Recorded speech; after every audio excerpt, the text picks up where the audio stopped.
High all government job aspirants, welcome to my YouTube channel JS studies for government jobs. তো আজ আমি তোমাদের জন্য নিয়ে এসেছি, সেটা হচ্ছে প্রাচীন ভারতের গুরুত্বপূর্ণ সাহিত্য কীর্তি, খুব important books and authors history থেকে, যেগুলো তোমাদের প্রত্যেক পরীক্ষায় আসছে এবং তোমরা যারা যারা মিসলেনিয়াস পরীক্ষা দিচ্ছ তোমাদের এখান থেকে একটি কি দুটি প্রশ্ন শিওর আসবে, মানে 2 থেকে 4 নম্বর কোশ্চেন তোমাদের শিওর এখান থেকে কমন হয়ে যাবে। তো পুরো ডিটেলসটা একটু দেখে নাও, তোমাদের খুবই কাজে লাগবে। ফার্স্ট দেখো অষ্টাধ্যায়ী। অষ্টাধ্যায়ী এই গ্রন্থটির রচয়িতা হচ্ছেন পাণিনি। মহাভাষ্য এই গ্রন্থটির রচয়িতা হচ্ছেন পতঞ্জলি।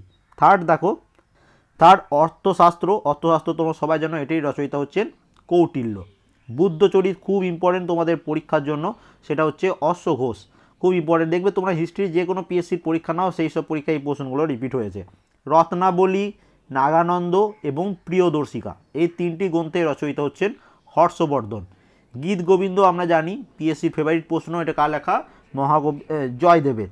পরবর্তী প্রশ্ন দেখো হর্ষচরিত, কাদম্বরী এই দুটি গ্রন্থের রচয়িতাকে, হর্ষচরিত এবং কাদম্বরী এই দুটি গ্রন্থের রচয়িতা হচ্ছেন বাণভট্ট।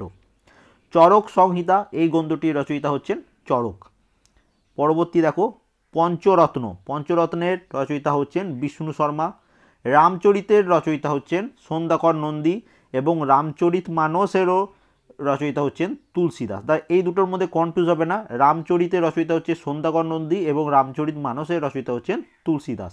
এর সাথে মনে রাখবে তুলসীদাসের রচিত আরেকটি গ্রন্থ হচ্ছে বিনয় পত্রিকা। সুরসাগর, এই সুরসাগর গ্রন্থের রচয়িতা হচ্ছেন সুরদাস। উত্তর রামচরিত এই গ্রন্থটির রচয়িতা হচ্ছেন ভবভূতি। তাহলে রামচরিত, শুধু রামচরিত হচ্ছে সন্ধ্যাকর নন্দী, রামচরিত মানস হচ্ছে তুলসীদাস, উত্তর রামচরিত হচ্ছে ভবভূতি। পরবর্তী দেখো 10 কুমার চরিত। 10 কুমার চরিত এই গ্রন্থটির রচয়িতা হচ্ছেন দণ্ডিন। স্বপ্ন বাসব দত্তা এই গ্রন্থটির রচয়িতা হচ্ছেন ভাস। মিতাক্ষরা গ্রন্থের রচয়িতা হচ্ছেন বিজ্ঞানেশ্বর। পবনদূতম বা পবনদূত এই গ্রন্থটির রচয়িতা হচ্ছেন ধৈ। পরবর্তী দেখো বিক্রমাঙ্কদেব চরিত এই গ্রন্থটির রচয়িতা হচ্ছেন বিলহন। এই প্রশ্নগুলো কোনো না কোনো পরীক্ষায় কিন্তু এসেছে, তোমাদের পরীক্ষার জন্য সবথেকে ইম্পর্টেন্ট। এরপর দেখো চন্দ্রচূড়া। এই চন্দ্রচূড়া গ্রন্থের রচয়িতা হচ্ছেন উমাপতি। মুদ্রা রাক্ষসের রচয়িতা হচ্ছেন বিশাখা দত্ত। মিচ্ছাকটিকম গ্রন্থের রচয়িতা হচ্ছেন শূদ্রক। রাজতরঙ্গিনী তো তোমরা সবাই জানো, সবথেকে বেশিবার পিএসসির পরীক্ষায় এসছে, এটি হচ্ছে কলহন। এরপর দেখো এটা একটু বড় হবে, মেঘদূতম, কুমার সম্ভব, মালবিকাগ্নি মিত্রম, অভিজ্ঞান শকুন্তলম, রঘুবংশম, ঋতুসংহার এবং বিক্রম বর্ষিয়াম এই সব গ্রন্থের রচয়িতা হচ্ছেন কালিদাস। 2018-তে তোমাদের যত সম্ভব এই মালবিকাগ্নি মিত্রম এই গ্রন্থটি তোমাদের পরীক্ষায় এসেছিল 2018-তে ওয়েস্ট বেঙ্গল পিএসসি মিসলিনিয়াসে। ওকে, তো এইগুলো সব কিন্তু তোমার প্রত্যেকটা মুখস্থ করতে হবে, একটাও তুমি ছাড়লে হবে না। এরপরে দেখো ধর্মকেন্দ্রীয় বিজয় এই গ্রন্থের রচয়িতা হচ্ছেন হেমচন্দ্র। এবারে দেখো নেক্সট পেজে কি রয়েছে? রামায়ণের রচয়িতা কে? মহর্ষি বাল্মীকি। রামায়ণের বাংলায় অনুবাদ করেছিলেন কে? রামায়ণের বাংলায় অনুবাদ করেছিলেন কীর্তিবাস ওঝা। রামায়ণকে ফার্সিতে অনুবাদ করেছিলেন কে? বাদাউনি। তো এইটা খুব ইম্পর্টেন্ট, অনেকবার পরীক্ষায় এসছে যে রামায়ণকে ফার্সি ভাষায় কে অনুবাদ করেছিলেন। ইন্ডিকা গ্রন্থের রচয়িতা তোমরা সবাই জানো মেগাস্থিনিস। ফোকুওকিং এই গ্রন্থের রচয়িতা হচ্ছেন ফাইয়েন সিইউকি এই গ্রন্থের রচয়িতা হচ্ছেন হিউয়েন সাং। এরপর দেখো আরও কিছু গ্রন্থ রয়েছে, সেটা হচ্ছে দান সাগর এবং অদ্ভুত সাগর এই গ্রন্থের রচয়িতা হচ্ছেন বল্লাল সেন। হুমায়ুন নামা অনেকবার ডাব্লিউবিসিএস পরীক্ষায় এসছে, তো এটা রচয়িতা হচ্ছেন গুলবাদন বেগম। আকবর নামা এবং আইনি আকবরী এই গ্রন্থের রচয়িতা হচ্ছেন আবুল ফাজল। এরপর দেখো তহকিক ই হিন্দ এবং কিতাব উল হিন্দ এই গ্রন্থের রচয়িতা হচ্ছেন আল বেরুনি। এরপর দেখো কিতাব উল রাহেলা এবং সাফারনামা এই গ্রন্থের রচয়িতা হচ্ছেন ইবন বতুতা। তারিক ই ফিরোজ শাহী এই গ্রন্থের রচয়িতা হচ্ছেন জিয়াউদ্দিন বারুনি।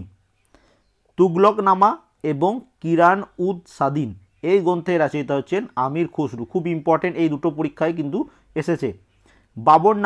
বাবরনামা গ্রন্থের লেখক হচ্ছেন বাবর স্বয়ং নিজেই, কারণ এটা হচ্ছে বাবরের আত্মজীবনী। তারপরে দেখো নেক্সট এরপরে যেটা হচ্ছে সেটা দেখো রাজমনামা। এটি ফরাসি ভাষায় মহাভারতের অনুবাদ। এটি কে করেছিলেন? সম্রাট আকবর স্বয়ং নিজে।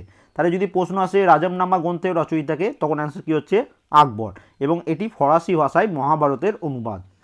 তুজুক ই জাহাঙ্গীরি, এই গ্রন্থের রচয়িতা হচ্ছেন জাহাঙ্গীর নিজে। এরপর দেখো ফাতোয়া ই আলমগীরি, এই গ্রন্থের রচয়িতা হচ্ছেন ঔরঙ্গজেব। ফুতুহ উস সালাতিন, এই গ্রন্থের রচয়িতা হচ্ছেন ইসামি। এই প্রশ্নটা খুব ইম্পর্টেন্ট তোমাদের জন্য। এবং সবার লাস্টে যেটা হচ্ছে মত্তবিলাস প্রহসন, এই অ্যাক্টের রচয়িতা হচ্ছেন কে? পল্লবরাজ মহেন্দ্র বর্মন। তো এই ছিল বুকস অ্যান্ড অথার্স হিস্ট্রি থেকে। এখান থেকে দেখবে প্রত্যেক পরীক্ষায় তোমরা কমন পাবে, যে কোনো পরীক্ষা দাও, পুলিশের পরীক্ষা হোক, পিএসসির পরীক্ষা হোক, রেলের পরীক্ষা হোক, এনটিপিসি গ্রুপ ডি, এই প্রশ্নগুলো এলে এখান থেকে প্রশ্ন এলে এই প্রশ্নগুলোর মধ্যেই তোমাদের রিপিট হবে। তো এই পুরোটা তোমাদের একদম মুখস্থ করে নিতে হবে, একটা জিনিস তুমি বাদ দিতে পারবে না। তো ভিডিওটি ভালো লাগলে অবশ্যই লাইক করবে, অবশ্যই বন্ধুদের সাথে শেয়ার করবে, এবং যারা তোমরা নতুন আছো এই চ্যানেলে, অবশ্যই চ্যানেলটা সাবস্ক্রাইব করবে। এটার পিডিএফ আমি আমাদের টেলিগ্রাম চ্যানেলে পোস্ট করে দেবো, সেখান থেকে তোমরা এটা ডাউনলোড করে নিতে পারো। And thank you for watching.